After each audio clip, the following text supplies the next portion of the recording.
Part 1 का question number 2 का point number 3।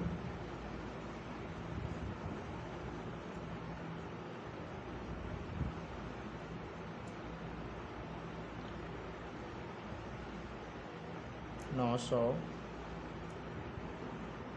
12 million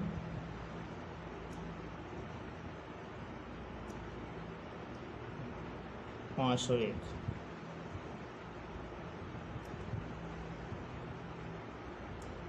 501। तो देखिए 912 मिलियन, मिलियन के खाने में लिखो 912। 501 तो हज़ार की तो बात ही नहीं इसमें, चूँकि हज़ार का जिक्र नहीं है। 912 मिलियन 501, हज़ार के खाने में कुछ भी ना लिखें। 912 मिलियन 501, तो 501 पहले लिखें 100 के खाने में 501। अब हज़ार में तो कुछ नहीं आ रहा, यहाँ पे आपने सिफरें लगा देनी है। तो मैंने कहा था हर खाने में 3 हिस्से हो सकते हैं, तो 3 सिफरें यहाँ पर आपने लगानी है। 912 मिलियन 501 और बीच में चूँकि हज़ार का जिक्र नहीं है तो बीच में फिर सिफरें लगानी पड़ती हैं, तो यहाँ पर आपने 3 सिफरें लगा दें। इसी को निकाल के आप इधर लिख दें 912 मिलियन, कॉमा लगाएं, 3 सिफरें लगाएं, बीच वाली सिफरें लिखी जाती हैं, छोड़नी नहीं है। 501, तो इट्स योर आंसर। इस तरह से पॉइंट नंबर 3 हो जाएगा। तो क्वेश्चन नंबर 2 पॉइंट नंबर 4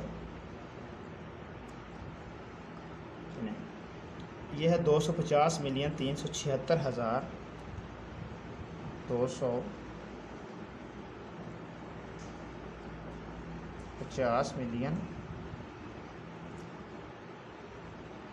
376,611 611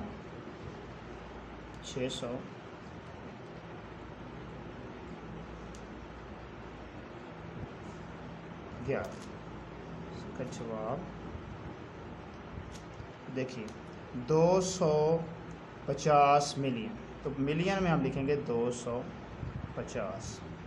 376,000, हज़ार में आ गया 376, क्योंकि 376,000 है। आगे है यहाँ पर भी कॉमा है और मिलियन के बाद भी कॉमा है। 350 मिलियन 376,000 और इस कॉमे से आगे 611, तो यहाँ पे आएगा 611। 100 में चूँकि 611 100 के खाने में, इसको निकाल के आप इधर लिख देंगे जवाब में। तो ये देखें 250, 376, 611। तो ये इस तरह से पॉइंट नंबर 4 भी कंप्लीट हो जाएगा। तो आसान तरीका है, रफ़ राइट में सबसे पहले आपको ये बनाना होगा कि आपके पास रफ़ राइट में 4 खाने बने होने चाहिए, एक में 100, एक में 1000, एक में मिलियन, और बिलियन को लिखें। 100 के नीचे जो रकम 100 की है वो ले आएँ, जो 1000 की है वो ले आएँ, जो मिलियन की है वो, और उसको निकाल के जवाब में लिख दें।